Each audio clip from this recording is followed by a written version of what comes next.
Now, The Last of Us 2 was perfect. I could never make a better ending than what they made. It was flawless. Y'all gonna keep seeing F all you want. The Last of Us 2 is a masterpiece. Masterpiece. 10 out of 10. Masterpiece. And you can't prove me wrong. Sorry. Unless you don't think that The Last of Us 1 is good. Then you can prove me wrong. Because if you don't think The Last of Us 1 is good, then I understand why you don't think The Last of Us 2 is good. But if you think The Last of Us 1 is good, then you have to think that The Last of Us 2 is at least decent. In a way, it's a masterpiece.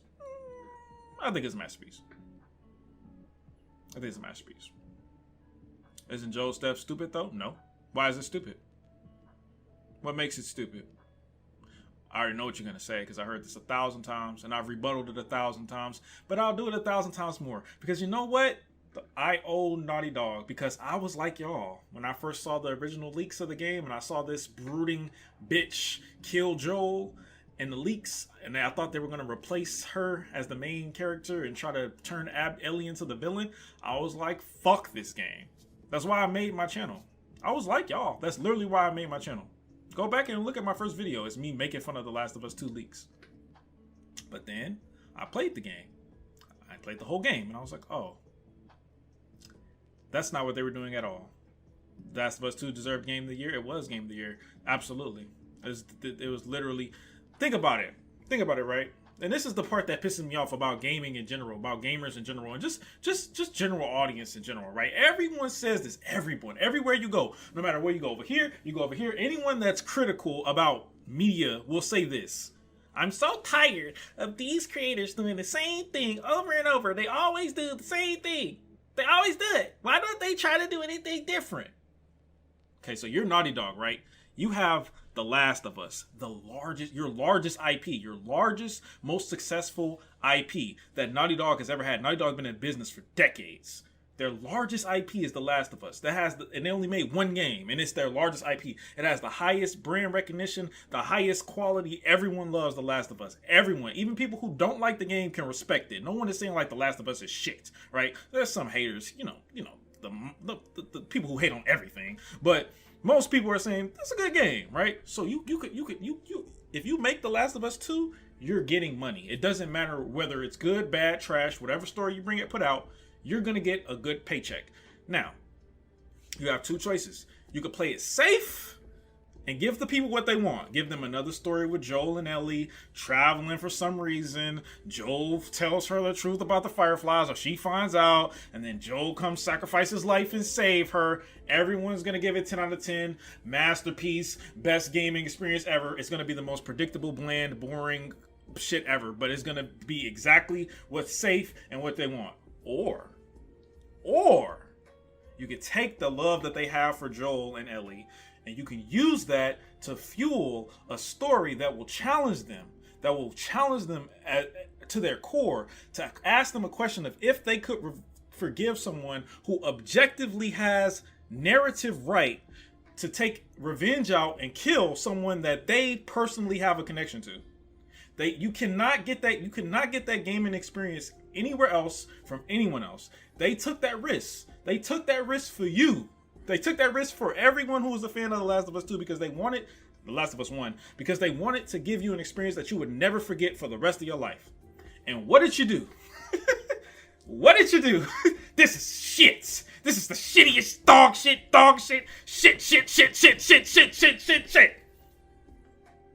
Shit. You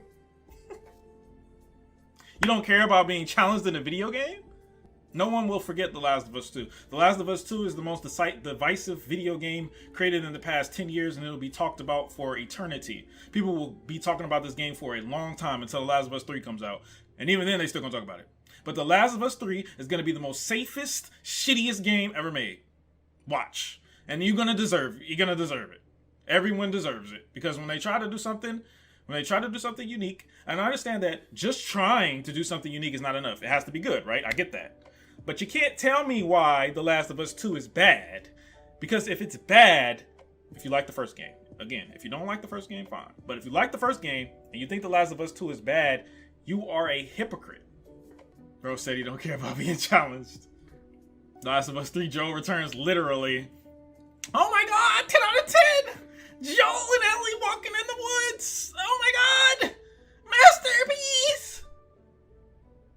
The Last of Us 2 focuses on story and music. No. You're right. If you don't like The Last of Us 1's, if you don't like The Last of Us 2's story, you are a hypocrite. If you like The Last of Us 1's, you're a hypocrite. And I can prove it to you. Tell me what's wrong with The Last of Us 2 story, and I'll prove to you why you're a hypocrite. The Last of Us 2 made everyone who disliked the ending a hypocrite. And I'll prove it to you right now. The plot is just revenge, bad, wrong. No, it's not. That is not the plot of The Last of Us 2 at all. Try again. And if you want to say that, then the first story was just a travel buddy game. It was just travel. It was just a travel. What was the point of it? They didn't accomplish anything. What happened? Nothing. What was the point of the first game? No, that's not an argument, Jonathan. I'll make it an argument, though, when you tell me what's wrong with The Last of Us 2. I'll show you why it's an argument.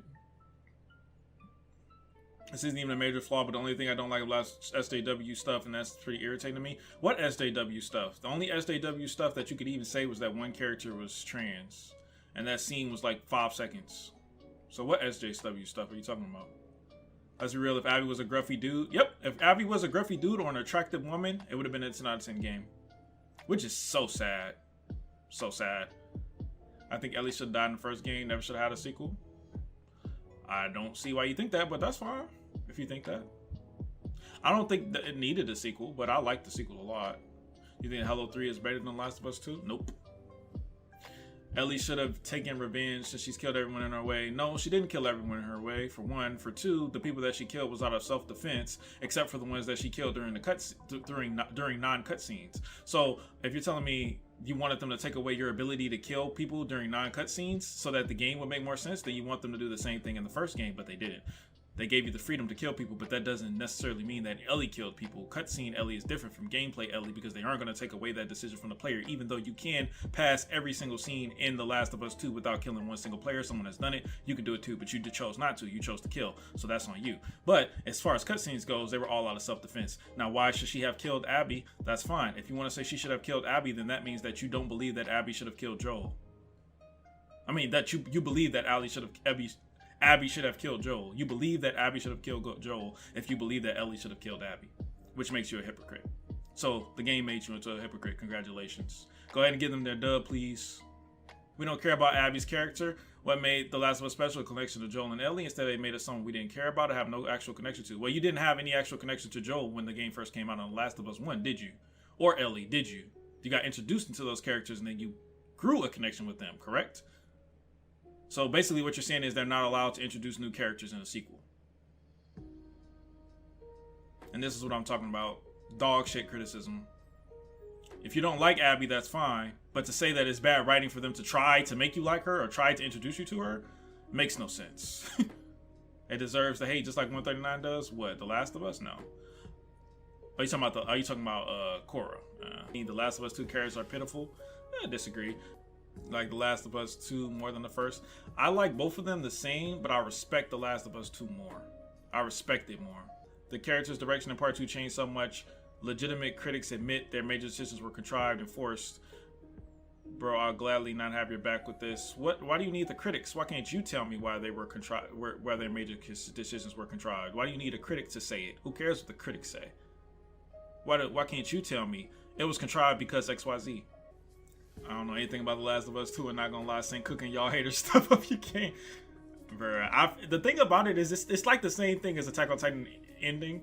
Like defending The Last of Us is the same thing as attacking Attack on Titan's ending, is that I hear the same exact points over and over and over again. So I just know the rebuttals off the top of my head. Like no one has ever said anything new since I've been defending Last of Us 2 for years. No one has ever said anything new to me. It's the same thing with Attack on Titan, except for the Eren is mentally wants to destroy the world thing. That was like the only thing that was new. History repeats itself.